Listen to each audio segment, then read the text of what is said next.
নমস্কার শ্রোতা বন্ধুরা, স্বাগত জানাই আপনাদের গল্পের আসরে। বাংলা সাহিত্যের গল্পের হীরকখনি থেকে তুলে আনা কিছু মণিমাণিক্যের সম্ভার নিয়ে তৈরি আমাদের গল্পের আসর। আপনারা এতদিন আমাদের কণ্ঠস্বর শুনে এসেছেন বিভিন্ন গল্পের মাধ্যমে, কিন্তু আজ সামনে আসতে বাধ্য হচ্ছি, কারণ ইউটিউবের কিছু নতুন পলিসির জন্য। অত কথা নিয়ে আপনাদের কাজ নেই। যদি আমাদের এই ইন্ট্রো জায়গাটা বোরিং লাগে তাহলে স্বাচ্ছন্দ্যে কিন্তু স্কিপ করতে পারেন আসল গল্প শোনার জন্য। আর পুরো গল্পটাই কিন্তু আপনাদের হেডফোনে শোনার অনুরোধ রইল। আপনারা পুরো গল্পটা শুনে কমেন্ট করে বলে যান কেমন লাগলো। তাহলে তাড়াতাড়ি কমেন্ট বক্সের বাক্সে হাই বাটনটা চাপুন আর লাইক করে শুনতে শুরু করুন আমাদের আজকের নিবেদন, শুধুমাত্র গল্পের আসরে। তথাপি যিনি আগলে রাখিলেন মোরে, আমি তাহার প্রাণ করিব নাশ। সম্পত্তির থেকে বঞ্চিত করে তুমি করিলে মোর সর্বনাশ। কথাটা বলতে বলতে আততায়ী নিজের হাতে একটা অত্যন্ত মজবুত এবং সাদা রঙের দড়ি দিয়ে সুনিপুণভাবে ফাঁস দিতে শুরু করলে। দড়িটা যে কুণ্ডলি পাকিয়ে তৈরি করা হচ্ছে কারোর প্রাণনাশের আশায়, সেটা কি সে জানে? আততায়ীর মুখে খেলা করছে একটা হিংস্র কুকুরের ন্যায় হাসি। তার মুখ উজ্জ্বল। এত বছরের অপেক্ষার ফল আজ সে হাতে নাতে পেতে চলেছে। পাশে সোফার ওপর পড়ে থাকা একটি বয়স 50-এর মোটাসোটা লোক অচৈতন্য অবস্থায় বিড়বিড় করে বলছে, কে তুমি? কি চাও? কি চাও? চাই, হ্যাঁ হ্যাঁ চাই তো, তোমার প্রাণ চাই হে প্রিয়। আমি এখন নেশায় বুধ, চোখে স্পষ্ট দেখতে পাচ্ছি না কিছু। তোমার গলার স্বর তো পরিচয় দিচ্ছে তুমি একজন শিক্ষিত যুবক। তবে তবে আমার সাথে তোমার কি শত্রুতা? হ্যাঁ, শত্রুতা আছে, নিশ্চয়ই শত্রুতা আছে। না হলে এই দড়িটাকে দেখো, কেমন সে নিজে নিজেই তোমার গলায় জড়িয়ে যাবে বলে প্রাণপণে তৈরি হচ্ছে। দেখো দেখো দেখো। তোমার কি চাই? কি চাই বলো? টাকা, বাড়ি, গাড়ি, সম্পত্তি সব তোমায় লিখে দেব। আমায় এবারের মতো ছেড়ে দাও, ছেড়ে দাও আমায়। ছাড়তে তো আমি আসিনি দিগ্বিজয় অধিকারী। তুমিও আজ থেকে 20 বছর আগে আমার বাবাকে ছাড়োনি হে। তবে তোমায় আজ কি করে ছাড়া যায়? আমি কিছুই বুঝতে পারছি না। তুমি কি বলতেটা কি চাইছো? কে তোমার বাবা? কি তোমার পরিচয়? পড়বে, খুব তাড়াতাড়ি মনে পড়বে। তোমার গলার মধ্যে যখন এই দড়িটা আষ্টে পৃষ্ঠে তোমায় তীব্র যন্ত্রণাদায়ক বেদনা দেবে, গলার হাড় তীব্র আক্রোশে ভেঙে যাবে, জিভটাই কুকুরের মতো লক লক করতে করতে বাইরে ঝুলবে, তখন ঠিক মনে পড়বে দিগ্বিজয় অধিকারী, সব মনে পড়বে তখন। ওই 20 বছর আগের ঘটনা তো কারোর জানবার কথা নয়। আমি ক্ষমা প্রার্থী, আমায় ছেড়ে দাও। বাড়ি, গাড়ি, ব্যাংক ব্যালেন্স সব তোমায় লিখে দেব, কথা দিচ্ছি আমি। হে পালন কর্তা, আমাকে তুমি যথেষ্ট শিক্ষা দিয়েছ জীবনের চরম হতাশা বাঁচার রসদ। আমি পুরো জন্ম জন্মান্তরেও তোমার এই ঋণ ভুলিতে পারিব না। তাই তোমাকে মুক্তি দিলাম। ছেড়ে দাও। ঈশ্বরকে স্মরণ করো হে, ঈশ্বরকে স্মরণ করো। কথাটা শেষ করার আগেই লোকটা তীব্র গতিতে দড়িটার ফাঁসটা পরিয়ে দিল লোকটার গলায়। সঙ্গে সঙ্গে লোকটা তীব্র গতিতে নিজের হাত পা ছুটতে শুরু করল। যন্ত্রণায় কাতর উল্টে যাওয়া আরশোলা যেমন নিজেকে সোজা করতে শরীরের সমস্ত শক্তি লাগিয়ে হাত পা ছুটতে থাকে, ধনী ব্যবসায়ী বড় এক 5 তারা হোটেলের মালিক দিগ্বিজয় অধিকারীও নিজেকে বাঁচানোর আপ্রাণ চেষ্টা করল। তবে বাঁধ ভাঙার পর কোনো গ্রাম যেমন রক্ষা পায় না, তিনিও তেমন পেলেন না। ধীরে ধীরে তার শরীরের চালচলন শান্ত হয়ে এলো। তখন আততায়ীর মুখে লেগে আছে একটা আত্মতৃপ্তির হাসি।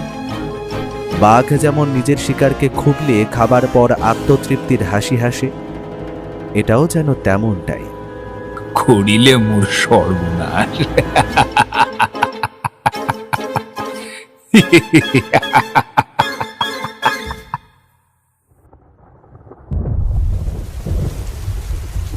স্বচ্ছ জানালার কাঁচ সরিয়ে একটানা বৃষ্টির ঝমঝম শব্দ উপভোগ করতে করতে পুঁটিরামের হাতের চায়ে চুমুক দিতে দিতে খবরের কাগজের পাতা উল্টাচ্ছি। বঙ্গবার্তার এই কাগজটা অবশ্য কালকে, কারণ আজ এখনো খবরের কাগজ এসে পৌঁছায়নি। কারণটা অবশ্য বৃষ্টি হলেও হতে পারে। ব্যোমকেশের অবশ্য খবরে তেমন কোনো আগ্রহ নেই, শুধু একটি বিষয় ছাড়া, বিজ্ঞাপনের পাতা। ওর মতে এই বিজ্ঞাপনের পাতাতেই নাকি দুনিয়ার সমস্ত রহস্যের রসদ লুকিয়ে রয়েছে। এতে দেশের বর্তমান আর্থিক পরিস্থিতির কথা জানা যায় মানুষের দৈনন্দিন চাহিদার কিভাবে ক্রম পরিবর্তন ঘটে চলেছে, কিংবা ধরুন রাজনৈতিক প্রেক্ষাপটে গড়ে ওঠা বিনোদন অথবা মূল্যবান সামগ্রীর দাম কিভাবে বেড়ে চলেছে, অথবা এমন কোনো নজরকাড়া বিজ্ঞাপন যাই আমার মতো ছাপোষা অকৃতদার লেখকের জন্য বিশেষভাবে সুযোগ্য, যা কিনা আমায় খ্যাতি এনে দিতে পারে। ওইসব ছেড়ে অন্য একটা বিজ্ঞাপনের দিকে চোখ গেল। যাওয়া মাত্র বিজ্ঞাপনটা পড়তে লাগলাম। অদ্ভুত খবর।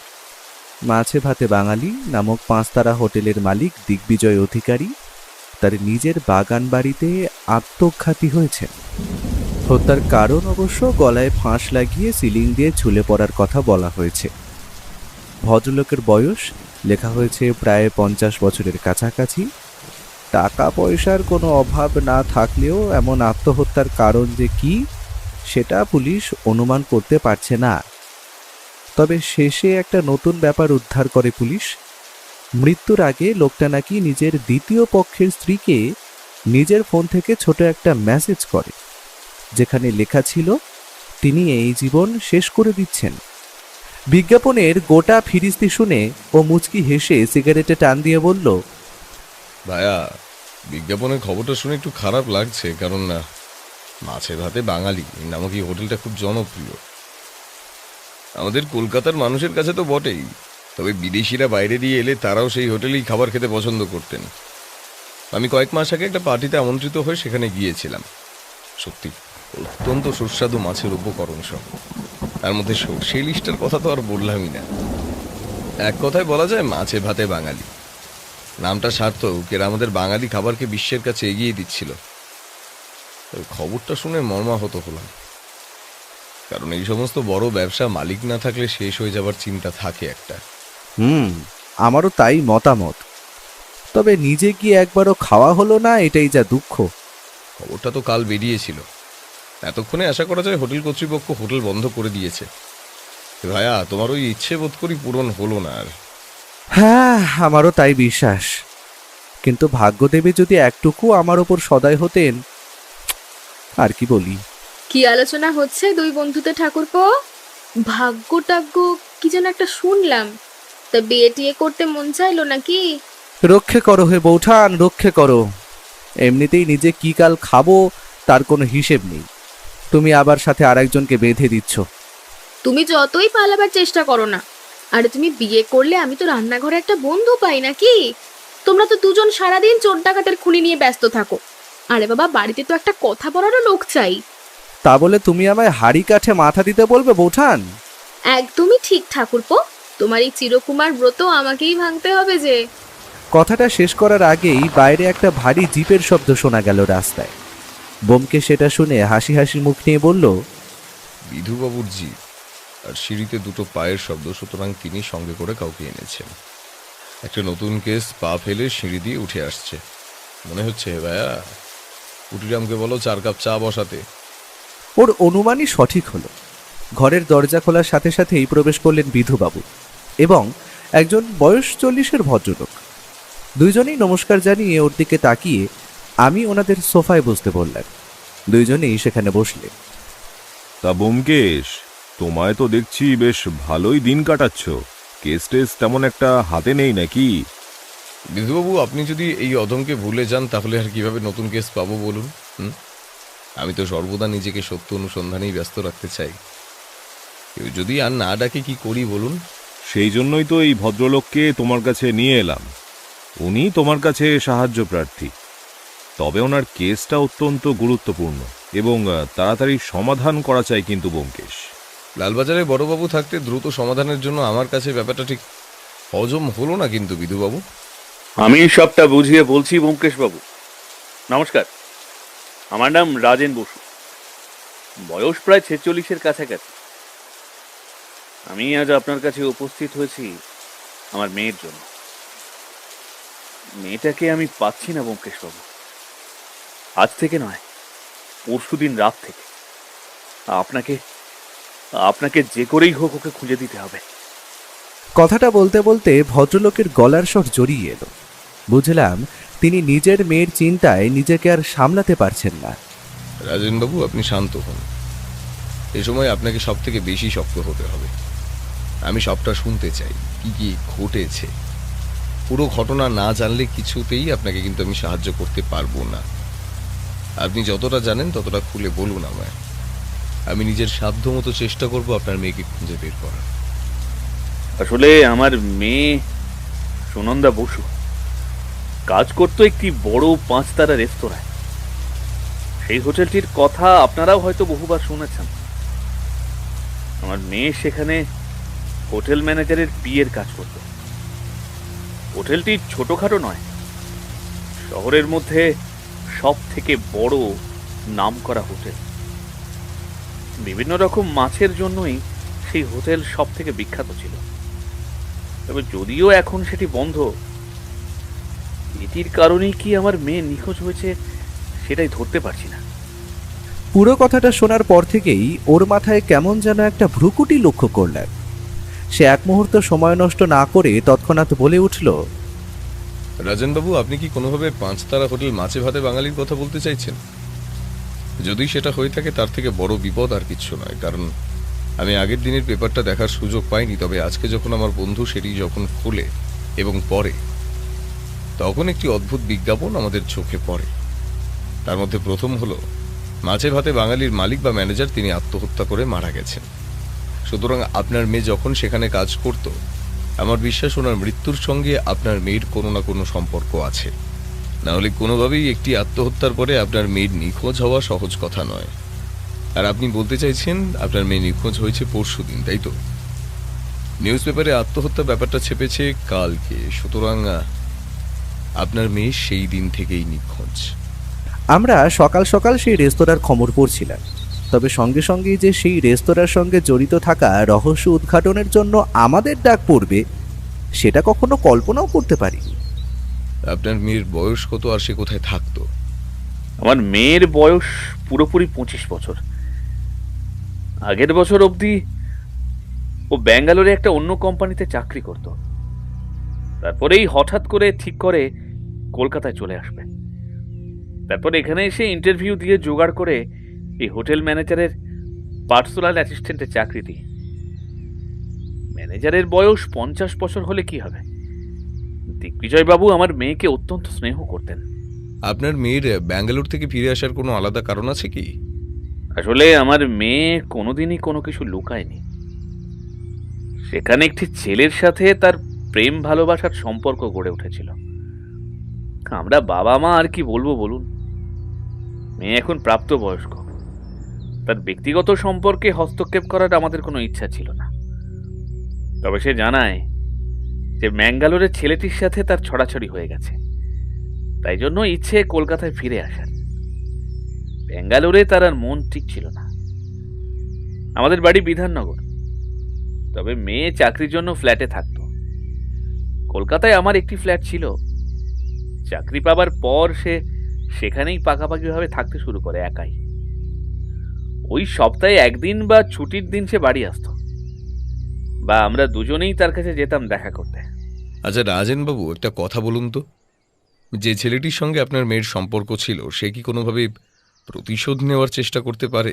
বা ধরুন আপনার মেয়ে কোনোভাবে অন্য ছেলের সঙ্গে, মানে বুঝতেই পারছেন আর কি, আপনার অনুমানটা কোন দিকে আমি বুঝতে পারছি, তবে মেয়ে আমার অত্যন্ত বুদ্ধিমতী। নিজের মাকে না জানিয়ে কোনোদিন সে এত বড় সিদ্ধান্ত নেবে না, কারণ আমরা কোনোদিন তার কোনো সম্পর্কে বাধা দিইনি। সে জানতো যদি কোনো ছেলের সাথে তার সংসার পাতার ইচ্ছে প্রকাশ করে তবে কেউ বাধা দেবে না। সুতরাং ওই দিক দিয়ে আপনি নিশ্চিন্ত থাকতে পারেন। তাহলে আপনি বলতে চাইছেন কোনো শত্রু নেই, অপরদিকে সে অন্য কোথাও চলেও যায়নি এবং কোনো বন্ধুর বাড়িতেও নেই। মেয়েটা রাত দুপুরে উবে গেল নাকি?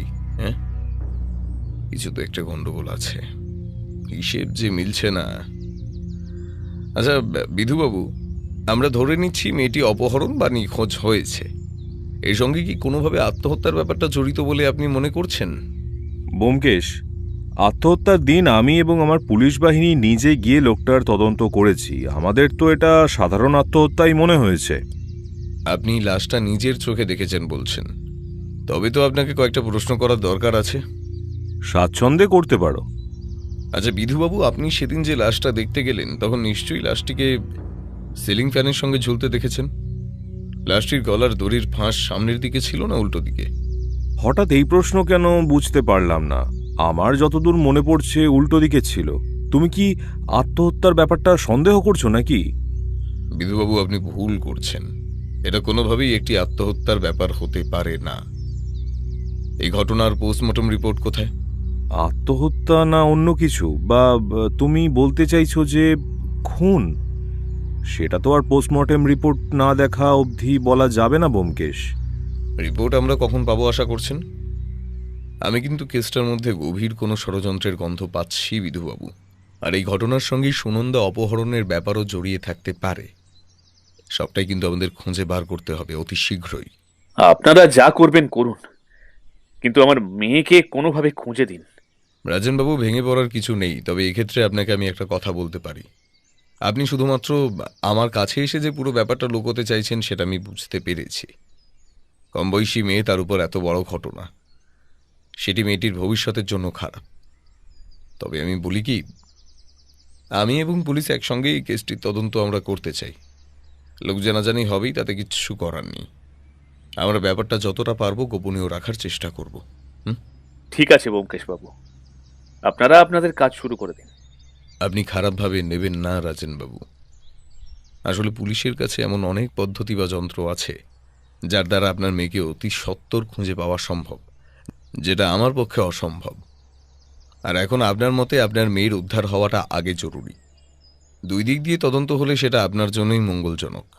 তবে তুমি এখন বলতে চাইছো যে দিগ্বিজয় অধিকারী খুন হয়েছেন, আত্মহত্যা নয়। এর কারণটা কি জানতে পারি? আমরা কিন্তু ওনার অ্যাক্টিভ সিম কার্ড থেকে শেষ ওনার স্ত্রীকে পাঠানো আত্মহত্যার ইচ্ছার মেসেজ আমরা উদ্ধার করেছি। আমার অনুমান খুব সহজ। যদি কেউ আত্মহত্যা করে তখন বেশিরভাগ সময় আত্মঘাতী মানুষটি তার দড়িটা বাঁধার সময় সামনের দিকে থাকে। সুতরাং দড়িটার ফাঁসও পড়বে সাধারণত সামনের দিকে। আর আততায়ী যদি খুন করে তবে সে করবে পেছন দিক থেকে দম বন্ধ করে। সেক্ষেত্রে পাকা আততায়ী না হলে কিন্তু ফাঁসের দড়ি পেছনে থাকাই স্বাভাবিক। সুতরাং এটা খুন। আমার অনুমান যদি সঠিক মনে না হয়, রিপোর্ট আসা অবধি অপেক্ষা করুন, আসল সত্য জানতে পারবেন। এখন তবে আমাদের প্রথম করণীয় কাজ কি তোমার মতে? অত্যন্ত গুরুত্বপূর্ণ প্রশ্ন। আমাদের প্রথম কাজ এখানে খুনের সত্যতা বা খুনের কেস সলভ করা নয়। যে খুন হয়েছে সে আর ফিরে আসবে না, কিন্তু সুনন্দা নামের মেয়েটির কিছু হলে আমরা কিন্তু নিজেদের ক্ষমা করতে পারবো না। এখনই তৈরি হয়ে নিন। আমরা প্রথমে মাছে ভাতে বাঙালি হোটেলে আগে যাব জিজ্ঞাসাবাদ করতে, সেখান দিয়ে যদি কোনো তথ্য আবিষ্কার হয়। দ্বিতীয় যাব রাজেন বসুর ফ্ল্যাটে, যেখানে সুনন্দা থাকতো। সেইখানে গিয়ে তথ্য প্রমাণ পাওয়ার প্রবণতা খুব বেশি। ভাইয়া, তুমিও তৈরি হয়ে নাও, আমরা এখনই বেরোবো। বেশি কথা বলে আর সময় নষ্ট করলাম না আমরা। ও বলার সাথে সাথেই তৈরি হয়ে নিলাম। বিধুবাবুর জিপেই যাওয়া স্থির হলো। আমাদের বাড়ির দিয়ে 5 তারা হোটেলে পৌঁছতে সময় লাগলো ওই মিনিট 15 মতো। স্বাভাবিকভাবে হোটেলটা এখন পুরোপুরিভাবে বন্ধ রয়েছে, তবে ভিতরের কর্মচারীরা নিজেদের কাজ করে চলেছে। আশা করি অফিসিয়াল কাজ সব বন্ধ, যেহেতু মালিক সদ্যগত হয়েছে। সবাইকে ভিতরে আসতে দেখে দরজা দিয়ে একজন লোক আমাদের দিকে এগিয়ে এলেন। তারপর বললেন, আপনাদের তো ঠিক চিনতে পারলাম না। দিগ্বিজয় বাবুর মৃত্যুর পর তো পুলিশ ওনার বাড়ি এবং এই হোটেলের একবার তল্লাশি করেই গেছে। তবে আরো কিছু জানার আছে আপনাদের? ও কোনো রকম ভনিতা না করেই তৎক্ষণাৎ বলে উঠল, তোমাদের হোটেলে কাজ করতো একটি মেয়ে, তার নাম সুনন্দা বসু। পরশুদিন রাত থেকে তাকে খুঁজে পাওয়া যাচ্ছে না। তোমরা যদি তার ব্যাপারে কিছু জেনে থাকো তবে আমায় বলো, এবং তার যদি কোনো ওয়ার্কিং ডেস্ক বা নিজস্ব কোনো রুম থাকে অফিসে, তবে আমাদের সেটা একবার দেখতে হবে। এবং অফিসে তার যদি কোনো ভালো বন্ধু থেকে থাকে তবে তার সঙ্গেও আমরা কথা বলবো, কারণ না, মেয়েটিকে খুঁজে পাওয়া অত্যন্ত দরকারি। কি, সুনন্দা নিখোঁজ হয়েছে? এ তো বড় অদ্ভুত ব্যাপার হলো। সে তো কোথাও কাউকে না বলে যাওয়ার মতন মেয়ে নয়। হোটেলে সবার সাথে তার ভালো সম্পর্ক ছিল। তবে তার মধ্যে আকাশ বলে এক সমবয়সী ছেলে, তার সাথে বন্ধুত্বপূর্ণ সম্পর্ক ছিল তার। আপনারা তার সঙ্গে কথা বলে দেখতে পারেন, সে যদি কিছু জেনে থাকে। আর আপনারা যদি ওনার ওয়ার্কিং ডেস্কটা একবার দেখতে চান তবে চলে আসুন, আমি নিজে দেখাবো। আকাশ নামক ছেলেটিকে আগে খবর দাও তাড়াতাড়ি। আর এই হোটেলে এখন বর্তমান মালিককে? শুনলাম তো পুরো হোটেলটা একবার তল্লাশি চালানো হয়েছে পুলিশের তরফ থেকে। এখন এই হোটেলের বর্তমান মালিক বা কাজ চালানোর জন্য থাকবেন দিগ্বিজয় বাবুর দ্বিতীয় পক্ষের স্ত্রী নীলিমা বসু এবং নীলিমার ভাই আছে, যারা দুইজনেই একসাথে এখন হোটেলের কাজ দেখাশোনা করছেন। দিগ্বিজয়বাবুর কোনো নিজস্ব সন্তান? হ্যাঁ, সে থাকবে না কেন, প্রতাপ আছে তো। তবে সে বাপের বিজনেস কিছু দেখতে চায় না, হোটেলের কাজে সে ইন্টারেস্টেড নয়। তার নাকি সফটওয়্যারের বিজনেস করার ইচ্ছা। টাকা চাওয়া নিয়ে বাপের সাথে কতবার তো কত কথা কাটাকাটি হয়েছে, আমরা নিজেদের কানে শুনেছি। তাই আমাদের বিশ্বাস ব্যবসার দিক ওনার ছেলে দেখবেন না। বলাও যায় না, সম্পত্তি পেলে হয়তো এই হোটেল অন্য কারোর কাছে বিক্রি করে দেবে। আপনারা আমায় ডেকেছেন শুনলাম, কেন, কিছু কি হয়েছে? হ্যাঁ, তোমার সমবয়সী বন্ধু সুনন্দা যে আমাদের হোটেলে কাজ করত, তাকে নাকি খুঁজে পাওয়া যাচ্ছে না। ওনারা তার জন্য তোমাকে কিছু প্রশ্নের উত্তর জিজ্ঞাসা করবে। যতটা তুমি জানো ওনাদের সাহায্য করো। এ কি বলছেন? সুনন্দা তো পরশুদিনও অফিসে এসে কাজ করে গেল। সে আমার অফিসের কলিগ বটে, তবে তার থেকে বেশি আমি কিছু জানি না। তবে পরশুদিন রাতের বেলার দিকে সে আমাকে একটা অদ্ভুত মেসেজ পাঠায়। আমি তখন অতটা গুরুত্ব দিইনি, কারণ সে মাঝে মাঝেই মজা করত। এই যে সেই মেসেজ। এই বলে সে নিজের মোবাইলটা আমাদের দিকে বাড়িয়ে দিল। সেখানে চ্যাটে দেখা যাচ্ছে, লেখা রয়েছে, all victory in huge travel, something wrong. এটাই শেষ মেসেজ, এবং সেটা দেখলাম পাঠানো হয়েছে 7টা বাজার ঠিক 5 মিনিট আগে। সেটা দেখে ও বলল, ঠিক আছে, এখানের কাজ মোটামুটিভাবে শেষ। আমাদের এবার সুনন্দার ওয়ার্কিং ডেস্কটা দেখাও তো। আকাশ নামক ছেলেটি আমাদের সেখানে নিয়ে গেল। ও এবং বিধুবাবু দুজনেই চারপাশটা খুঁজে দেখল, তবে সেই রকম কিছু আবিষ্কার করতে পারলো বলে তো মনে হলো না। এমন সময় হঠাৎ করেই আকাশ একটা ব্যাপার লক্ষ্য করে বলল, সুনন্দার ওয়ার্কিং ডেস্কে তো ওর ল্যাপটপটা থাকার কথা ছিল, সেটা তো দেখছি না। সে কিন্তু খুব প্রয়োজন না হলে সেই ল্যাপটপটি নিয়ে বাড়ি যায় না। আমি বুঝতে পারলাম ও ব্যাপারটা ভালো করে মাথায় গেঁথে নিল। তারপর আমরা এগিয়ে গেলাম রাজেন বসুর ফ্ল্যাটের উদ্দেশ্যে। ফ্ল্যাটের নিচে পৌঁছবার সাথে সাথেই রাজেনবাবুর মুখটা কেমন যেন লাল হয়ে উঠল। বুঝলাম তিনি নিজের মেয়ের নিখোঁজ হয়ে যাওয়ার ব্যাপারটা সবাইকে জানাতে চান না, তাই হয়তো লজ্জায়। সে যাই হোক, ফ্ল্যাটের নিচের দারোয়ান আমাদের হাতে ঘরের চাবি তুলে দিল। আমরা আর দেরি করিনি, তাড়াতাড়ি ঘরের দরজা খুলে প্রবেশ করলাম ফ্ল্যাটের ভিতরে। তবে তেমন কিছু উদ্ধার করা গেল না। একটা মেয়ের ঘরে সাধারণত যা থাকার সেটিই আছে। তবে ও তল্লাশি করে জানালো ঘরেও তার ল্যাপটপটি নেই, সুতরাং তার ল্যাপটপটি মিসিং। আমরা ফ্ল্যাট বন্ধ করে বেরিয়েই আসছিলাম, এমন সময় ফ্ল্যাটের অপর প্রান্তের ঘরটির থেকে বেরিয়ে আসলেন একজন বয়স 50-এর মহিলা। আরে রাজেন বাবু, দেখছি আপনি অনেকদিন পর তো। কাল দিয়ে তো আমি সুনন্দাকে দেখতেই পাচ্ছি না। সে কি কোথাও গেছে নাকি? সেই দিন তো আমি দেখলাম রাতের বেলা ওই 9টা নাগাদ দুটো অজানা ছোকরার সাথে ওকে বেরিয়ে যেতে। তারপর তো আর তাকে দেখিনি। সে কি বাড়ি ফিরে গিয়েছে? আর আপনার সাথে পুলিশ কেন, সেটা তো বুঝতে পারছি না। পরশুদিন আপনি ওকে কার সাথে বেরোতে দেখেছিলেন একটু খুলে বলুন তো। আরে আমি তো সেদিন আমার ফ্ল্যাটের ব্যালকনিতেই বসেছিলাম, যেমনটা রোজ বসে লোকজন দেখি রাস্তার, ওই মনটা একটু ভালো লাগে আর কি। হ্যাঁ, কি যেন বলছিলাম আমি, সেদিন একটা লাল গাড়ি এসে থামলো আমার ফ্ল্যাটের নিচে। একজন ওই সুনন্দার বয়সেরই ছেলে গাড়ি থেকে নামলো, সে ফ্ল্যাটের ভিতর প্রবেশ করলো, আর অপর একটা ছেলে ড্রাইভার সিটে ছিল। যতদূর মনে পড়ছে ওর মাথায় একটা কালো রঙের টুপি ছিল। রাতের বেলা টুপির কি দরকার সে তো বুঝতে পারলাম না। সুনন্দা ওই ছেলেটার সঙ্গে ফ্ল্যাট থেকে বেরিয়ে আসার সাথে সাথে আমি প্রতিদিনের মতো জিজ্ঞাসাও করলাম, সুনন্দা কোথায় যাচ্ছ? কিন্তু প্রতিদিন উত্তর দিলেও সেই দিন কিন্তু আমার দিকে তাকিয়েও দেখেনি। তারপর তো আমি আর কিছু জানি না। কেন, কিছু কি হয়েছে? আমার জানি না কেন একটু সন্দেহ হচ্ছে। আমরা যা বুঝলাম, এই মহিলাটি ওই চারিদিকে খোঁজ খবর করা এবং ফ্ল্যাটের খবর ছড়িয়ে বেড়ানোর জন্য যথেষ্ট, তাই ব্যাপারটা চেপে যেতে হবে। তাই বিধুবাবু বললেন, আসলে সুনন্দা যে হোটেলে কাজ করত তার মালিক এই 2 দিন আগে আত্মহত্যা করেছে। সুনন্দার মন খুব দুর্বল, তাই সে এই ঘটনার পর ভেঙে পড়েছে। সে এখন রাজেন বসুদের বাড়িতেই আছে, চিন্তার কোনো কারণ নেই। আমরা শুধু যিনি আত্মহত্যা করেছেন তার একটি গুরুত্বপূর্ণ জিনিস খুঁজতেই ফ্ল্যাটে এসেছি এবং সেটা উদ্ধারও করেছি। আপনাকে অসংখ্য ধন্যবাদ এই তথ্যটা আমাদের জানানোর জন্য। বিধুবাবু এত সুন্দরভাবে যে ব্যাপারটা ম্যানেজ করবেন, সেটা আমরা বুঝতে পারিনি। আমাদের তখনকার মতো কাজ মোটামুটি সেইখানেই শেষ। যে সমস্ত তথ্য আবিষ্কার হলো সেটা পরে যে কাজে দেবে রহস্য উন্মোচন করতে তার বলে দিতে হয় না। ঘটনাটা বড়ই অদ্ভুত। আমরা বাড়ি ফিরে গেলাম।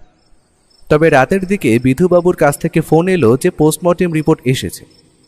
দিগ্বিজয়বাবু আত্মহত্যা করেননি, কেউ তাকে পরিকল্পনা করে হত্যা করেছে। ওর অনুমানই সঠিক হলো। এরপর জানি না কি রহস্য অপেক্ষা করে আছে আমাদের জন্য, তার আর শেষ নেই। রাতে আমি আর ও যখন খাওয়া দাওয়া সেরে ব্যালকনিতে দাঁড়িয়ে কথা বলছি, তখন ব্যাপারটা একটু গুছিয়ে নিলাম। ও এমনিতে সিগারেট খাওয়া অনেকটা কমিয়ে দিয়েছে, তার কারণ অবশ্য বউঠান। কিন্তু রাতের বেলা খাওয়া দাওয়া শেষে তার একটা সিগারেট না হলে চলে না। তাই একটা সিগারেট জ্বালিয়ে সেটা একটা বড় শুক টান দিয়ে বলল, এখনো পর্যন্ত আমাদের হাতে যে তথ্যগুলো এসেছে সেগুলো বড়ই অদ্ভুত বন্ধু। যেমন? প্রথমত, দিগ্বিজয়বাবু খুন হলেন এবং তার খুনকে আত্মহত্যা বলে চালানোর চেষ্টা করা হয়, এবং সেটার প্রমাণ হিসেবে দিগ্বিজয়বাবুর আত্মহত্যার আগে তারই মোবাইল থেকে তার স্ত্রীকে মেসেজও করলেন তিনি, যে তিনি আর বাঁচতে চান না। ব্যাপারটা বড়ই অদ্ভুত। দ্বিতীয় হল সুনন্দার অপহরণ। আমার বিশ্বাস সে এমনি এমনি অপহরণ হয়নি, হয়তো সে এমন কিছু তথ্য জানতে পেরে গেছে তাই তাকে গুম করা হয়েছে। তার জন্যই তার ল্যাপটপটিও আমরা খুঁজে পাইনি। অপরদিকে তৃতীয় হল লাল গাড়ি এবং তাতে বসা 2 অজানা যুবক যারা সুনন্দাকে অপহরণ করে। সবটাই ধোঁয়াশা বন্ধু। কাল আমরা দিগ্বিজয়বাবুর বাড়িতে যাব। ওনার বর্তমান স্ত্রী, স্ত্রীর ভাই, অপরদিকে তার ছেলের সঙ্গেও কথা বলাটা অত্যন্ত প্রয়োজনীয়। আর ভুললে হবে না, ভদ্রলোক কিন্তু আত্মহত্যা করেন তার বাগান বাড়িতে, সুতরাং সেখানেও আমাদের যেতে হবে। বেশিরভাগ তথ্য উদ্ধার হবে সেইখান থেকে। কালকের দিনের এতগুলো কাজ আছে, তুমি আছো তো? হে ভাইয়া। যেখানেই আছেন রাম, তার সাথেই প্রভু ভক্ত হনুমান। ছেড়ে দাও আমায়, ছেড়ে দাও। আমার এরকম ভাবে বেঁধে রাখার মানেটা কি? তোমাদের কোন পাকা ধানে মই দিয়েছি আমি? এই এই এই মেয়ে, চুপ চুপ। বেশি কথা বলবি না শালি, তোকে শেষ করে দিতে আমার বেশি সময় লাগবে না, বুঝেছিস? তুমি স্যারের খুনি, তাই না? আমি সেই দিন তোমার কালের টুপিটা দেখেছিলাম, কিন্তু কিন্তু মুখটা ঢাকা ছিল বলে আমি বুঝতে পারিনি, চিনতে পারিনি।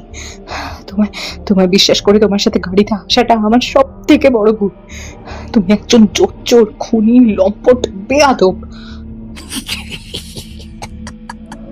দে দে দে দে, আরো গালাগালি দে হারামজাদি। তুই হয়তো ভুলে যাচ্ছিস তোর সাথে কিন্তু অনেক খারাপ কিছু আমি করতে পারি। তোকে মেরে পুঁতেও দিতে পারি। কাকপক্ষীতেও জানতে পারবে না কোথায় গেল সুনন্দা বসু। কপ্পুরের মতো উড়ে যাবি এই দুনিয়া থেকে। আমার ভিতরের শয়তানটাকে জাগাস না।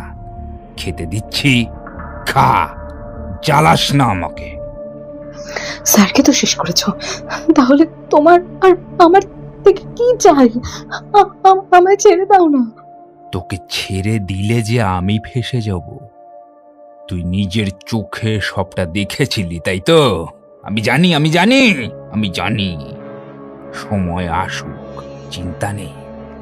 তোকেও তোর বসের কাছেই পাঠিয়ে দেব রে ছোকরি। খুব পিড়িত ছিল না তোর সাথে ওই বুড়োটার?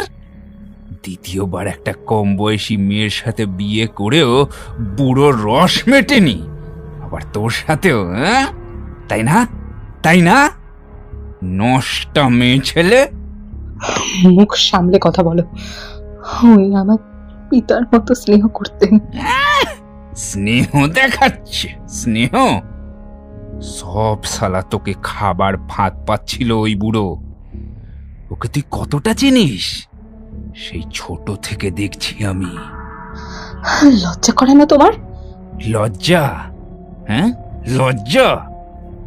দাঁড়া দাঁড়া, তোকে দেখাচ্ছি লজ্জা। বেশি কথা, বেশি কথা। কথাটা বলার সাথে সাথেই তীব্র গতিতে কয়েকটা চড় থাপ্পড় বসিয়ে দিল লোকটা সুনন্দার মুখ লক্ষ্য করে। ছেড়ে দাও, ছেড়ে দাও, ছেড়ে দাও আমায়। লোকটার মুখ দিয়ে আর কথা বেরোলো না। তার মুখে তখন খেলা করছে একটা পৈশাচিক হাসি। সে পকেটে হাত ঢুকিয়ে বার করে আনলো একটা সিরিঞ্জ, একটা ওষুধ তার মধ্যে ভরে ছটফট করা মেয়েটির হাতে পুশ করলো সেটি। মেয়েটির শরীরটা ধীরে ধীরে শান্ত হয়ে এলো।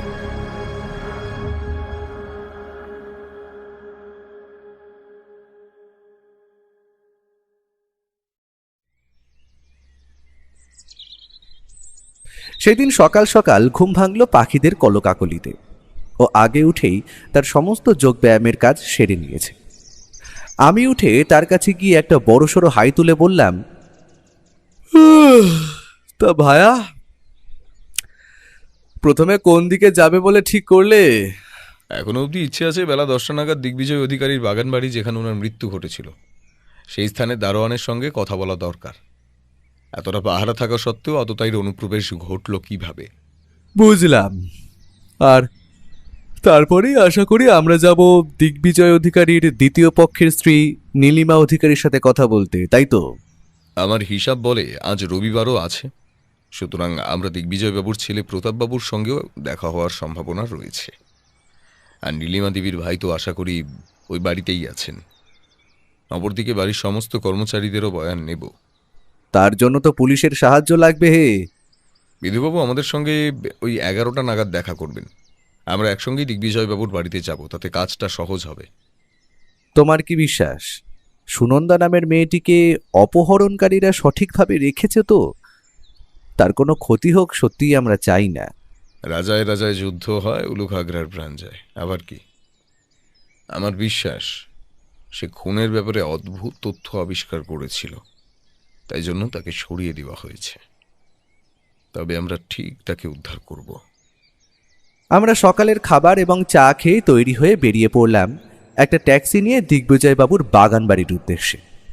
আজ রবিবার, সকাল হওয়ায় কলকাতার রাস্তায় তেমন একটা ভিড় নেই। সত্যি ব্যস্ত শহরটা এই ছুটির দিনগুলো নিজেকে কেমন একা করে রাখে। ও কাল রাতেই বিধুবাবুর থেকে ফোন করে বাড়ির ঠিকানাটা জোগাড় করে রেখেছিল। আমি এইসব কথা ভাবছি, হঠাৎ করেই এমন সময় ও হাসি হাসি মুখে বলল, বুঝলে ভায়া, আমার হিসাব বলছে কোনো টিকটিকি আমাদের পেছনে লেগেছে। ওকে বুঝতে দেওয়া যাবে না আমরা ব্যাপারটা লক্ষ্য করছি। আমি পেছনে ফিরে রাস্তার দিকে তাকানোর মতো বড় ভুলটা করতেই যাচ্ছিলাম, হঠাৎ ওর দিক থেকে ধমকের সুরে ভেসে এলো, পেছনে তাকালে ওরা বুঝে যাবে, দেখার দরকার নেই। একটা লাল রঙের গাড়ি, ড্রাইভারের মুখে মাস্ক আর মাথায় একটা কালো রঙের টুপি, অনেকক্ষণ ধরেই আমাদের পেছনে আছে। আমাদের ড্রাইভার কয়েকবার সাইড দিলেও সে এগিয়ে যায়নি, সুতরাং আমার অনুমান ভুল হবার প্রশ্নই আসে না। আমরা ঠিক 15 মিনিটের মাথায় নামলাম দিগ্বিজয় বাবুর বাগান বাড়ির বড় গেটের সামনে। লাল রঙের গাড়িটা আর দেখতে পেলাম না। বাড়ির পাঁচিল বেশ উঁচু, আর ভিতরে একটা ফোয়ারা এবং বড় বাগান লক্ষ্য করলাম। বাড়ির গেটে কোনো দারোয়ানকে না দেখে আমরা একটু হতাশ হলাম বটে, তবে ওর দিকে তাকিয়ে দেখি সে হাসি হাসি মুখ করে এগিয়ে যাচ্ছে বাড়ির উল্টো দিকের একটি চায়ের দোকানে। চায়ের দোকানে লোকজন তেমন একটা নেই। সে ধীরে সুস্থেই দোকানি লোকটিকে প্রশ্ন করল, এই বাড়িটির দারোয়ান কোথায় গিয়েছে বলতে পারবেন? আমার অত্যন্ত দরকার আছে তার সঙ্গে। চায়ের দোকানের লোকটা পেছনের দিকে কাঠের তক্তার উপর বসা একটা লোককে দেখিয়ে দিল। সেই লোকটি আমাদের দিকে এগিয়ে এসে নিজেকে দারোয়ান বলে পরিচয় দিল। তবে পোশাকের বাহার দেখে একে দারোয়ান বলতে আমার কেমন যেন লাগছে। সে যাই হোক, ও তাকে উদ্দেশ্য করে বলল, আচ্ছা, তোমার সঙ্গে একটু কথা বলার আছে, তোমার মনিবের মৃত্যুর ব্যাপারে। এখানে বলবে না একান্তে? তা বাবু, আপনারা বুঝি পুলিশের লোক? না, ধরতে পারো। আমরা তোমার মনিবের ব্যাপারটা তদন্ত করছি। আপনারা ওপারে বাড়ির বারান্দায় চলুন, সেখানে কথা হবে। বলে লোকটি রাস্তার দিকে পা বাড়ালো, আর আমরা তার পেছন পেছন। তবে এমন একটা ঘটনা যে ঘটে যাবে তা আমি স্বপ্নেও কল্পনা করতে পারিনি। ব্যাপারটা আমার চোখের সামনে এতটা তাড়াতাড়ি বা আকস্মিকভাবে ঘটল তা বলার আমার ভাষা নেই। কারণ দারোয়ান লোকটা রাস্তা পার করে ওপারের দিকে যেতে যাবে, ঠিক সেই সময় অপর দিক থেকে তীব্র গতিতে একটা লাল গাড়ি ধেয়ে এলো তার দিকে। ও যে কতটা চনমনে তখন সেটা লক্ষ্য করলাম আমি। সে এক লাফে গিয়ে ধাক্কা মারল লোকটাকে, সঙ্গে সঙ্গে সেও ডিগবাজি খেয়ে পড়ল পাশের রাস্তায়। লাল গাড়িটা ততক্ষণে দ্রুত গতিতে পাশ কাটিয়ে হারিয়ে গিয়েছে অপর কোনো গলির মধ্যে। দারোয়ানের হাতে পায়ে ভালো মতো কয়েকটা জায়গায় ছড়ে গেছে। আমি বুঝতে পারলাম কেউ বা কারা চায় না আমরা এই দারোয়ানের সাথে কথা বলি, তাই তারা পুরোপুরিভাবে এই দারোয়ানটিকে শেষ করে দিতে চেয়েছিল। কি রহস্য লুকানোর চেষ্টা করা হচ্ছে এখানে? আমরা কি পারবো সেই রহস্যের সমাধান করতে? সে যাই হোক, ও এখন লোকটার হাতে এবং পায়ে ছড়ে যাওয়া জায়গাগুলোয় ফার্স্ট এড করে দিল।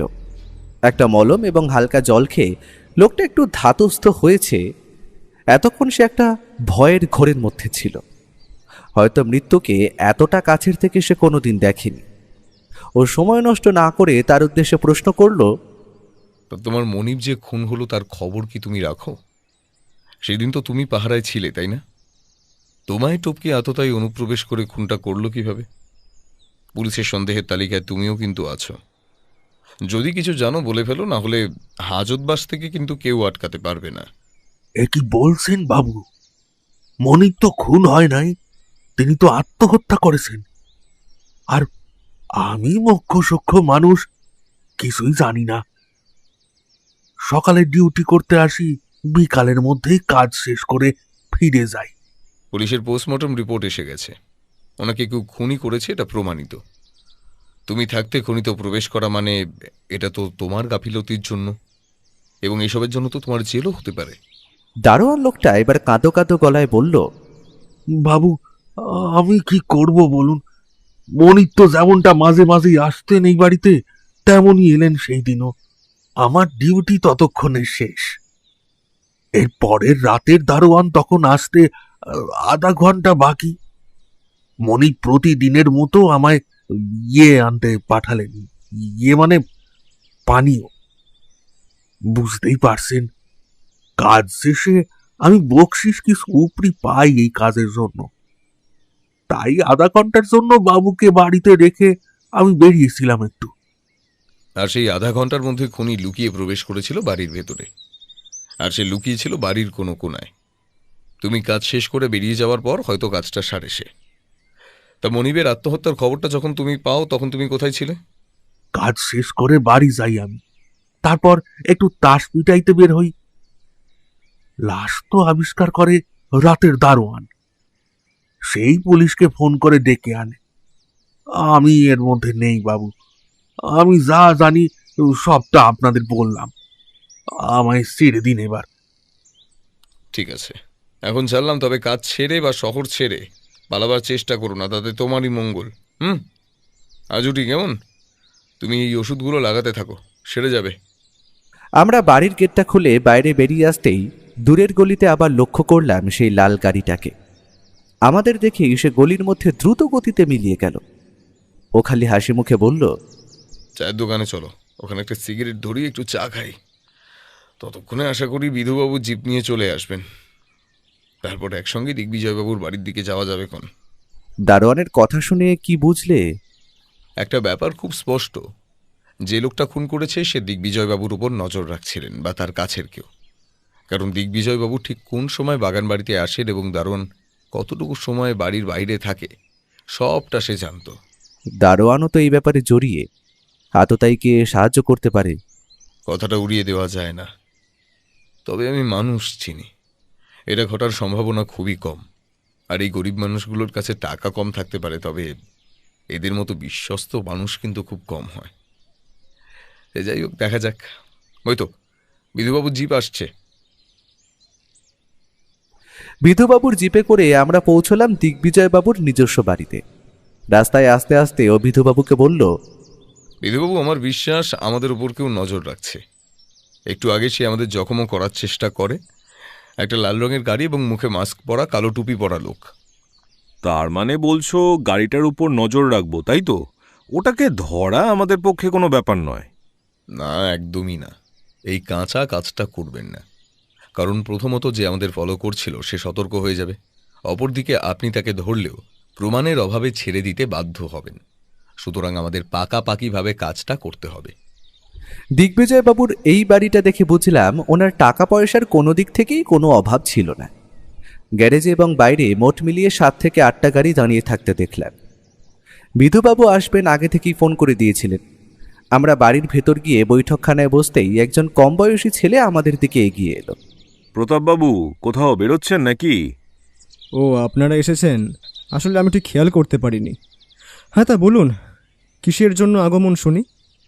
দেখুন, আমি কিন্তু আপনাদেরকে বেশি সময় দিতে পারবো না, কিছু বড় অর্ডার এসেছে, সামলাতে হবে।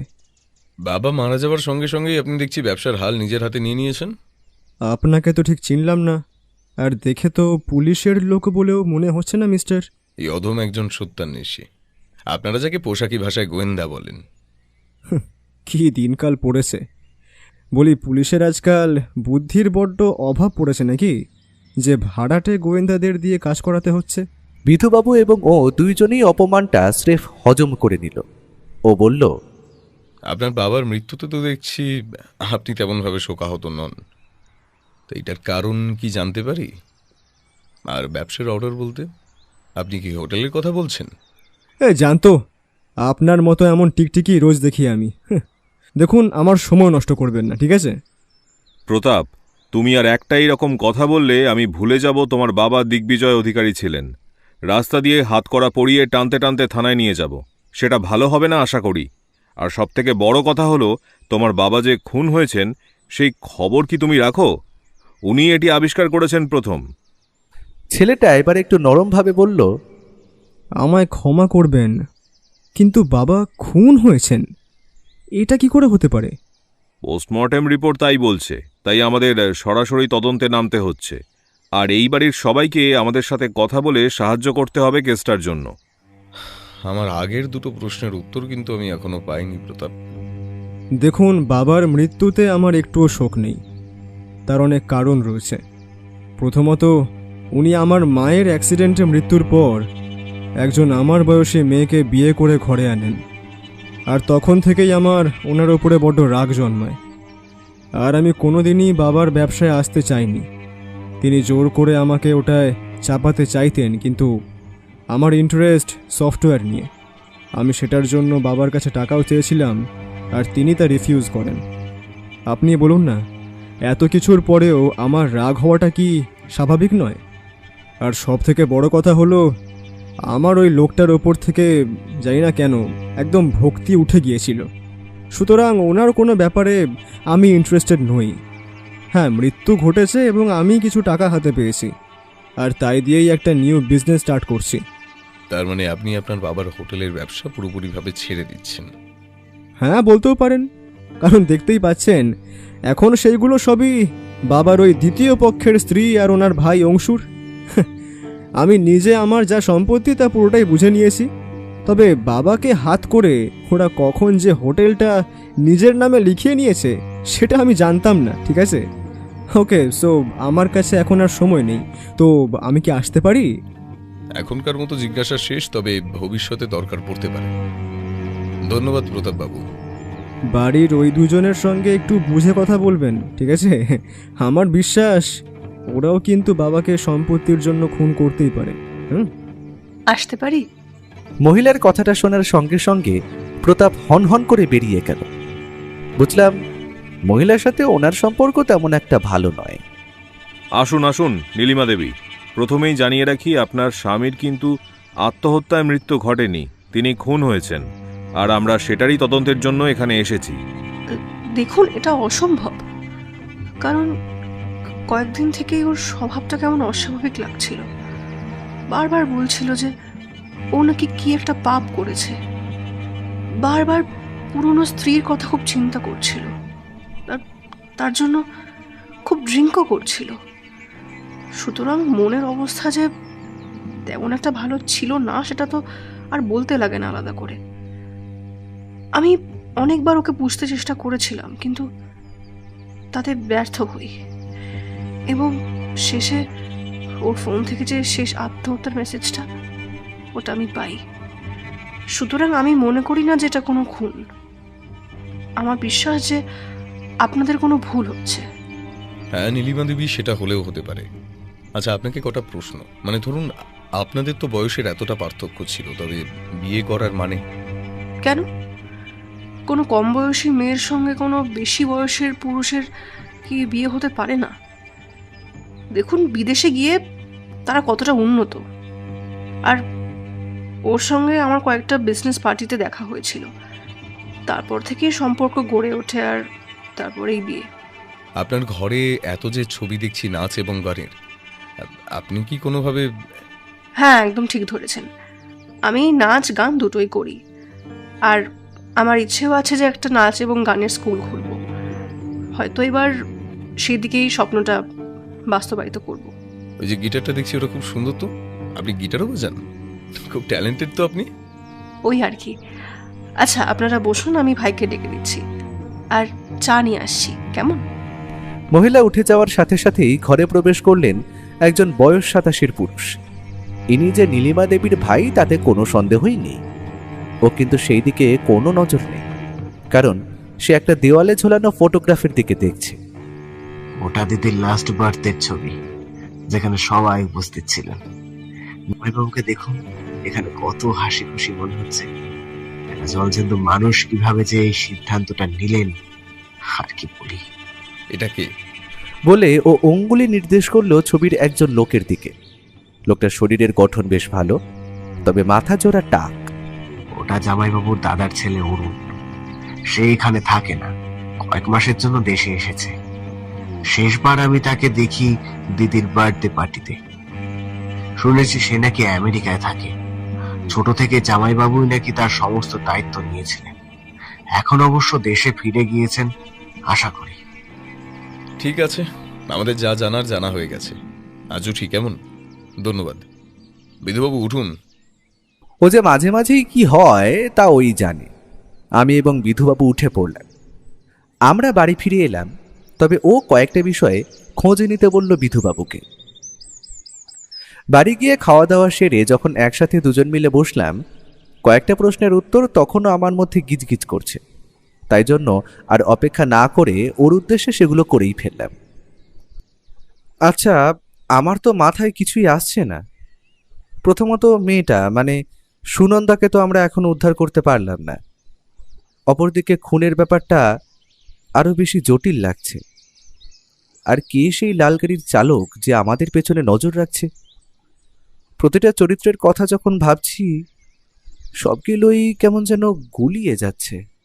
এইটুকুতেই যদি তুমি ঘেঁটে ঘ করে ফেলো ভাইয়া, এতগুলো নতুন পাওয়ার সূত্র যে আমার মাথায় রয়েছে, সেগুলো শুনলে কি বলবে? হ্যাঁ, যেমন?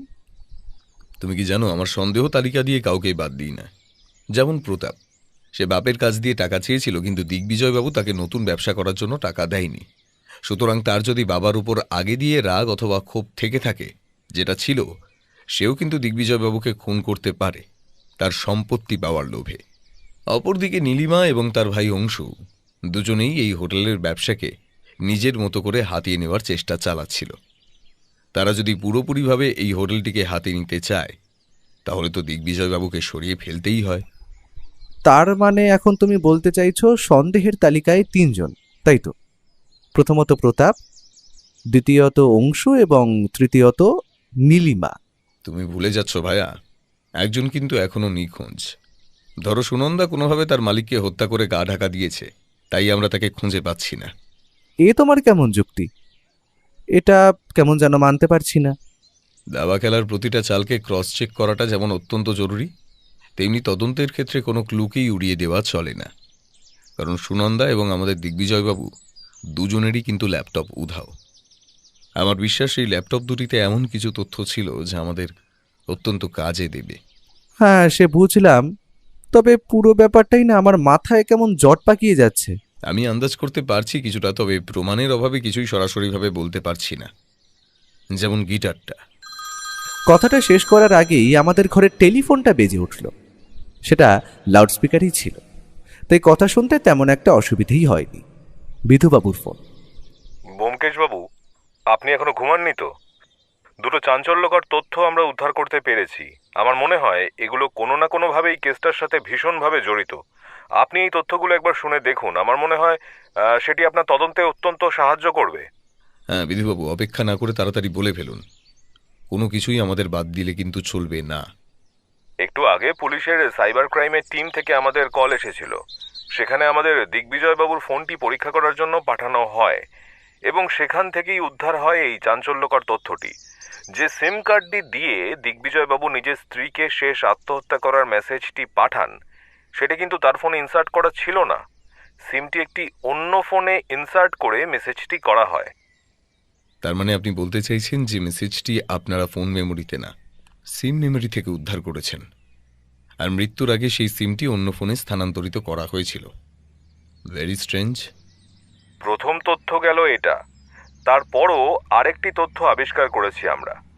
দিগ্বিজয়বাবুর হোটেলের আকাশ নামক ছেলেটি বিকেলের দিকে ফোন করে থানায় এবং সেই দেয় এই তথ্যটি। বলে ফেলুন কি সেই তথ্য। কথাগুলো বলার সময় ওর গলার স্বর যে একটু উত্তেজিত সেটা ধরতে পারলাম। আকাশ ছেলেটি ফোন করে জানায় যে অংশুবাবু নাকি বিকেলে একজন মারোয়ারি শেঠকে নিয়ে তাদের হোটেলে আসেন। কথাবার্তা শুনে বোঝা যায় যে সেই মারোয়ারি শেঠ নাকি হোটেলটি কেনবার জন্য দেখতে এসেছিলেন। সুতরাং বলাই যায় অংশু এবং নীলিমা দেবী গোপনে হোটেলটি বেচে দেওয়ার পরিকল্পনা করছেন। প্রতাপবাবু তার থেকে ভাগ পাবেন কিনা জানি না, তবে এই তথ্যগুলোই আবিষ্কার করা হয়েছে। ধন্যবাদ বিধুবাবু, আপনার এই তথ্যগুলো পেয়ে আমার অত্যন্ত সুবিধা হলো। এখন আমি একটু 2 4 করে মিলিয়ে নিতে পারছি। আমার বিশ্বাস আমাদের আর বেশি সময় লাগবে না আততায়ীকে খুঁজে বের করতে। তবে কাল আমি একটা ফাঁদ পাততে চাইছি। আমাদের একটা লোককে ধরতে হবে, তাতে আপনাদের সাহায্য লাগবে। হ্যাঁ, পুরো প্ল্যানটাই আমি সকালে জানাচ্ছি। এখন সবটা মনে মনে সাজিয়ে নি। আজ রাখি, কেমন? ও যে কোন প্ল্যানের কথা বলছে সেটা কিছু ধরতে পারলাম না, তবে ও যে কিছু একটা আন্দাজ করতে পারছে তা ওর মুখে খেলতে থাকা হাসিই বলে দিচ্ছে। এখন দেখা যাক সে কি করতে চাইছে। আমার তো আর অপেক্ষা করা ছাড়া আর কোনো উপায় নেই। ভাইয়া, ঘুম থেকে ওঠো, কত ঘুমোবে আর? চলো, কটা বাজে? বাজে কি ভালো, তোমায় আর সেই হিসেব রাখতে হবে না। উঠে পড়ো, তাড়াতাড়ি বেরোতে হবে আজ তোমায়। আমায় বলতে? কোথায় যাবে? যাবে তুমি ভাইয়া, আমি নয়। সকাল সকাল ঘুম থেকে তুলে মস্করা করছো? না না, মস্করা করো না, ওঠো ওঠো, তাড়াতাড়ি ফ্রেশ হও। সবটা বলছি খুলে। তবে তার আগে আমাদের বাড়ির জানালা দিয়ে দূরের ওই গাড়িটা চেনা চেনা লাগছে কিনা দেখো তো। দাঁড়াও, দেখছি। সত্যিই তো, ওর কথাই ঠিক। আমাদের বাড়ির থেকে প্রায় অনেকটাই দূরে বড় রাস্তার মোড়ে সেই লাল রঙের গাড়িটা দাঁড়িয়ে আছে। সুতরাং সে নজর রাখছে আমরা কোথাও যাব কি না। সবটাই তো বুঝতে পারলাম, তবে তোমার প্ল্যানটা কি বলো তো? গাড়িটাকে পাকড়াও করার প্ল্যান নাকি? সেই তো আমরা যদি ওকে ধরি, প্রমাণের অভাবে তো ছেড়ে দিতে হবে। এতটা কাঁচা কাজ আমি করব ভেবেছো? চুপচাপ তৈরি হয়ে নাও। আমি পোশাক দিচ্ছি আর বিধুবাবুকে সবটাই বলা আছে। ভয় পাবে না। আজ আমি তোমার সঙ্গে থাকছি না, ঠিক সময়ে আমি আত্মপ্রকাশ করব। ও যে কি করতে চাইছে কিছুই মাথায় ঢুকছে না। তবে কয়েক মিনিটের মধ্যে ফ্রেশ হয়ে চা খেয়ে আমায় ওর নিজের একটা পোশাক দিয়ে দিল। তারপর সমস্ত ব্যাপারটা ঠিকমতো বুঝিয়ে দিল। আমিও ব্যাপারটা শুনে মোটামুটিভাবে প্রস্তুত এই অভিযানটায় ওকে সাহায্য করতে।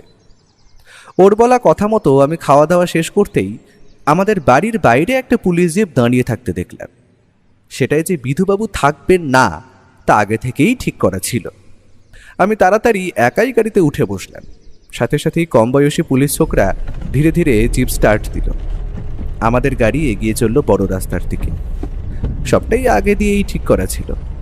তবে আমি আর চোখে চেয়ে দেখে নিলাম ইঁদুর গর্তে পা দিয়েছে। কারণ লাল গাড়ির লোকটা আমাকে ও মনে করে আমার গাড়ির পিছু নিয়েছে। আর সেটাই হলো সবথেকে বড় নৈতিক জয় আমাদের। কারণ লাল গাড়ির পেছনে অন্য সাদা রঙের ট্যাক্সিতে ততক্ষণে বিধুবাবু এবং ও লাল গাড়িটার পেছনে ধাওয়া শুরু করেছে। যে ফাঁদ পাতা হয়েছিল আদতাই তাতে যে এতটা সহজে পা দেবে সেটা আমি জানতাম। একেই হয়তো বলে চোরের ওপর পাটপাড়ি। আমাদের যেমনটা কথা ছিল সেই মতো আমাদের গাড়ির ড্রাইভার বড় রাস্তায় পড়ার সাথে সাথেই চো চো করে তীব্র গতিতে ছুটিয়ে দিল আমাদের বাহন। ছেলেটা কম বয়সী হলে কি হবে, তার গাড়ি চালানোর হাত অত্যন্ত পাকা। আমি পেছনে লক্ষ্য করলাম লাল গাড়িটাও স্পিড বাড়িয়ে আমাদের গাড়ির অনেকটাই পেছনে এসে গেছে। ঠিক এমন সময় পেছনের ট্যাক্সি গাড়ি থেকে চোঙা জাতীয় জিনিসের চিৎকার করে বিধুবাবু বললেন, সামনে লাল গাড়ির ড্রাইভার যেই হন, গাড়ি থামান। আপনাকে পুলিশ চারিদিক থেকে ঘিরে নিয়েছে, পালাবার পথ নেই। লাল রঙের গাড়িটার ড্রাইভার এখন হয়তো বুঝতে পেরেছে তার পেছনে পুলিশ লেগেছে এবং সে ফাঁদে পড়েছে। তাই সে আমাদেরও আগে নিজের গাড়িটা তীব্র গতিতে ছুটিয়ে দিল। আমাদের পুলিশ জিপটা ওটার পেছনে পড়লো বটে, তবে পুরনো হওয়ার কারণে সেটার মতো অত জোরে ছুটতে পারলো না। কিন্তু ততক্ষণে ওদের ট্যাক্সিটা আমাদের পাশ কাটিয়ে এগিয়ে গেছে লাল গাড়িটাকে ধাওয়া করে। রাস্তার অন্যান্য গাড়িকে কাটিয়ে আমাদের গাড়িগুলো যে অদ্ভুতভাবে লাল গাড়িটার পেছনে ধাওয়া করছে এটা দেখেই আমার মন কেমন রোমাঞ্চে ভরে উঠেছে। এটা যেন কোনো হিন্দি ফিল্মের গোয়েন্দা গল্পের প্লট, যেখানে হিরো হলো আর আমি হলাম। থাক আর বললাম না, আমি আর ভাবতে পারলাম না। লাল গাড়ির ড্রাইভারকে বলা হচ্ছে গাড়ি থামান, না হলে আমরা গুলি ছুটতে বাধ্য হব। কিন্তু কথাটা শেষ করার আগেই দেখতে পেলাম ওদের ট্যাক্সিটা আস্তে আস্তে পথের মাঝখান থেকে একপাশে এসে চলা শুরু করলো। আর সেই গাড়ির জানলা দিয়ে মুখ বার করে হাতে রিভলভার তাক করে প্রস্তুত ও। ঘটনাটা দেখার পর রন্ধ্রে রন্ধ্রে শিহরণ আমার সারাটা শরীরে ছড়িয়ে পড়েছে। কারণ একটা নয়, পরপর দুটো গুলি ছুঁড়েছে ও। তার একটা গিয়ে লেগেছে চলন্ত লাল গাড়িটার টায়ারে। সঙ্গে সঙ্গে গাড়িটার টাল সামলাতে না পেরে নিয়ন্ত্রণ হারিয়ে ধাক্কা মারল পাশের একটা ল্যাম্প পোস্টে। লাল গাড়িটার বোনেট থেকে তখন উঠছে তীব্র ধোঁয়া। আমাদের দুটো গাড়ি তাড়াতাড়ি পাশে গিয়ে থামল সেটার। একসাথে 10-12 জন সশস্ত্র পুলিশ বাহিনী এবং ও ঘিরে নিল জায়গাটাকে। লাল গাড়ির চালকটির হালকা চোট লেগেছে বটে, তবে সে ভেতরে চুপচাপ বসেছিল। কয়েক মুহূর্তের মধ্যে পুলিশ এসে তাকে অ্যারেস্ট করে নিল। ও বিধুবাবুকে উদ্দেশ্য করে বলল, বিধুবাবু, আপনি এই বাবা জীবনকে এখনকার মতো ফার্স্ট এড দিয়ে সুস্থ করে তুলুন। তারপর সন্ধ্যার দিকে আসর বসবে দিগ্বিজয় বাবুর বাড়িতে। অপরাধী একজন নয়, পুরো ঘটনার পেছনে লুকিয়ে আছে গভীর ষড়যন্ত্র। সন্ধ্যায় সব রহস্যের উদ্ঘাটন ঘটবে আজ। এখন একে নিয়ে কি করব? সুনন্দাকে এই লোকটাই কিডন্যাপ করে লুকিয়ে রেখেছে কোথাও। আর মুখ থেকে কথা বার করতে আপনার মতো কি আর পারে বলুন বিধুবাবু? সুনন্দাকে আগে উদ্ধার করুন, তারপর বাকিটা বিকেলে বলছি। আমরা তখনের মতো বাড়ি ফিরে এলো।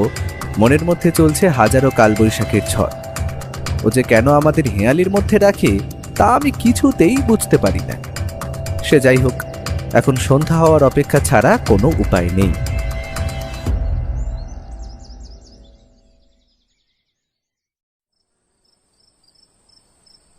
আমরা এখন সকলে মিলে উপস্থিত হয়েছি দিগ্বিজয়বাবুর বাড়িতে। সেখানে উপস্থিত আছেন বিধুবাবু, দিগ্বিজয়বাবুর ছেলে প্রতাপ, তার স্ত্রী নীলিমা এবং নীলিমার ভাই অংশু। অপরদিকে উপস্থিত হয়েছেন সশস্ত্র পুলিশ বাহিনী এবং সাথে সকালে ধরা পড়ে যাওয়া লোকটি। পুলিশের হাতে ভালো মতোই ধোলাই হয়েছে, সেটা আর বলে দিতে হয় না। হাতে ব্যান্ডেজ এবং মাথায় একটু ব্যান্ডেজও জড়ানো দেখলাম। সুনন্দার বাবা রাজেনবাবু উপস্থিত হয়েছেন সেখানে। ওনার মেয়ে এখন সম্পূর্ণভাবে সুস্থ। পুলিশি জেরার মুখে পড়ে সবটা উগরে দেয় লোকটি। পুরো ঘরটায় তখন একটা নিস্তব্ধতা বিরাজ করছে। কারো মুখে কোনো কথা নেই। একটি পিন মেঝেতে পড়লেও সেইটার শব্দ অবধি শোনা যাবে এমন স্পষ্ট পরিবেশ। ঘরের নিস্তব্ধতা ভেঙে প্রথম কথা বলল ও। এই কেসটা আমার কাছে আসার পর থেকেই আমি লক্ষ্য করি যে আমাদের বাড়ির ওপর একটা লাল রঙের গাড়ি নজর রাখছে। আর সেই নজর রাখা ব্যক্তিরই আর কেউ নয়, তিনি হলেন দিগ্বিজয়বাবুর দাদার ছেলে অরুণ অধিকারী। আজ আমরা ওনাকে অদ্ভুতভাবে গ্রেফতার করি। এটা সকলের জানার দরকার ছিল, তাই বলে দিলাম। এখন পরপর সমস্ত ঘটনার কথায় আসব। আপনি কি কিছু বলতে চান অরুণবাবু? লোকটার দিক থেকে যে কোনো রকম উত্তর আসবে না সেটা ওনার মুখ দেখেই বোঝা গেল। আপনি বলবেন না যখন আমি শুরু করি। কেমন? প্রথম ঘটনা হচ্ছে আমাদের দিগ্বিজয়বাবুর আত্মহত্যা। আসলে সেটি কোনো আত্মহত্যাই নয়, ওনাকে বুঝে শুনে ষড়যন্ত্র করে খুন করা হয়েছিল। আমি সেটা বুঝতে পারলাম যখন আমি জানলাম দিগ্বিজয়বাবুর ঝুলন্ত দেহের দড়িটা ছিল পেছনের দিকে। আসলে আত্মহত্যা করলে কোনো মানুষের দড়ি কখনো পেছনের দিকে থাকবে না। আর পোস্টমর্টম রিপোর্ট আসার পর ব্যাপারটা প্রমাণিতও হয়। খুনের ঘটনায় পরে আসছি। এরপর রাজেন বসু আমার কাছে ছুটে আসেন নিজের মেয়ের অপহরণের তদন্ত আমার হাতে দেওয়ার জন্য। আর সব থেকে বড় ব্যাপার আবিষ্কার করি যে দিগ্বিজয়বাবুর ব্যাপারে সুনন্দা অনেক কিছু জানত। সে ওনার পার্সোনাল অ্যাসিস্ট্যান্ট তো ছিলই। আমায় খারাপভাবে নেবেন না রাজেনবাবু, কিন্তু আমি বলতে বাধ্য হচ্ছি, আপনার মেয়ের সঙ্গে দিগ্বিজয় অধিকারীর একটু অন্যরকম সম্পর্ক গড়ে উঠেছিল। এখানে প্রথমে আমি চলে যাব প্রতাপ বাবুর কাছে। আপনি বুঝতে পেরেছিলেন না যে আপনার মাকে খুন করা হয়েছিল? লুকোনোর চেষ্টা তো করেছিলাম, তবে আপনি যখন বুঝতে পেরেই গিয়েছেন তাহলে আর লুকিয়ে লাভ নেই ব্যোমকেশবাবু। হ্যাঁ, আমার বাবাই আমার মাকে খুন করেছিলেন এবং সেটাকে একটা অ্যাক্সিডেন্ট হিসেবে দেখিয়েছিলেন। গাড়ির ব্রেক ফেল ছিল আগে থেকেই, আর সেটা আমার বাবাই করিয়েছিলেন। আর এই সব কিছুর পিছনে কারণ একটাই ছিল, কারণ ওই নষ্টা মেয়ে ছেলেটা কি প্রেমের বশে যে ফাঁসিয়েছিল ওই নীলিমা আমার বাবাকে, তা আমি বলতে পারবো না। মায়ের শেষ কাজ সম্পূর্ণ হতে না হতেই তিনি বিয়ে করেন একে। বুঝতে পেরেছি, তুমি ঠিক কথাই বলেছ প্রতাপ। ওনারা মানে নীলিমা এবং তার ভাই দুজন মিলে 1 বছর ধরে ফাঁসাচ্ছিলেন তোমার বাবাকে। নীলিমার ইচ্ছে ছিল সে শহরের বুকে বড় একটা নাচ এবং গানের স্কুল দেবে, অপরদিকে অংশুর টাকার লোভ ছিল। তাই দুইজনেই বিভিন্ন বিজনেস পার্টিতে যাওয়া শুরু করে আর প্রেমের জালে জড়িয়ে দেন দিগ্বিজয়বাবুকে। তিনি একটু কম বয়সী মেয়েদের প্রতি দুর্বল ছিলেন, সেটা আর বলে দিতে হয় না। শেষ অবধি নিজের স্ত্রীকে হত্যা করেন এবং বিয়ে করেন ওনাকে। মিথ্যা মিথ্যা মিথ্যা! ও আমাকে ভালোবাসতো আর নিজেই আমার নামে ওর পুরো একটা হোটেলের ব্যবসা তুলে দিয়ে গিয়েছিল। আপনি কি বলতে চান? হ্যাঁ, আমি খুন করেছি ওকে?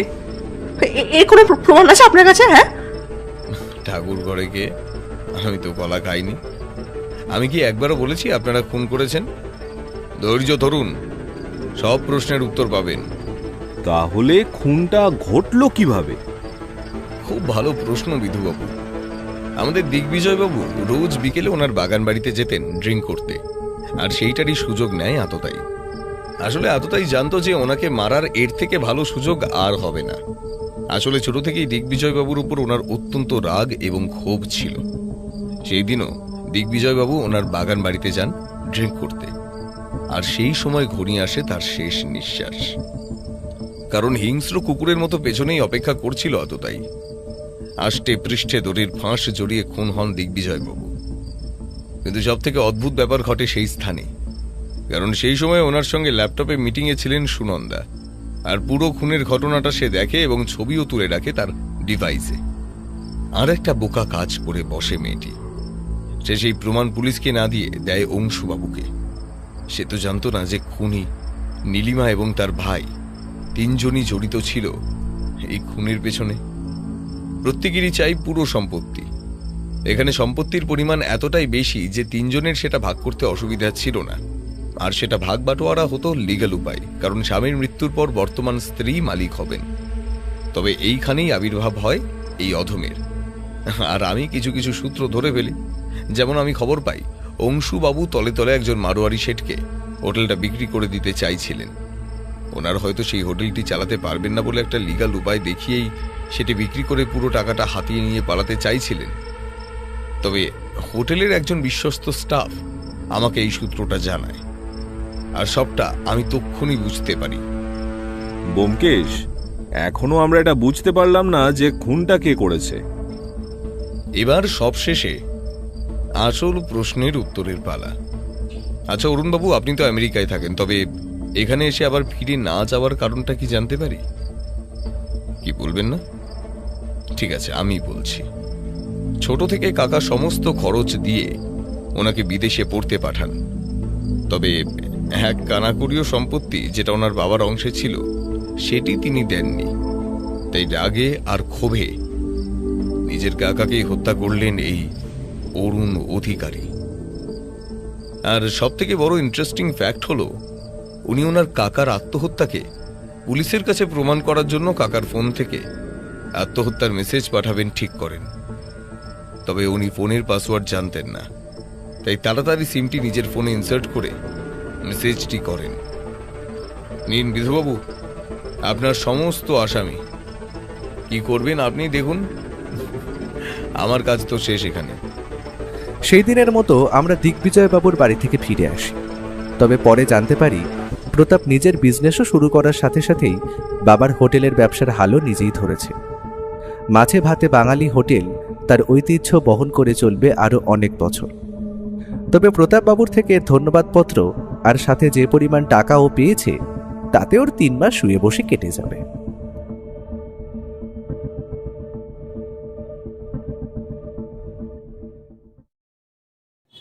আজকের মতো আমাদের গল্পের আসর এখানেই শেষ হলো।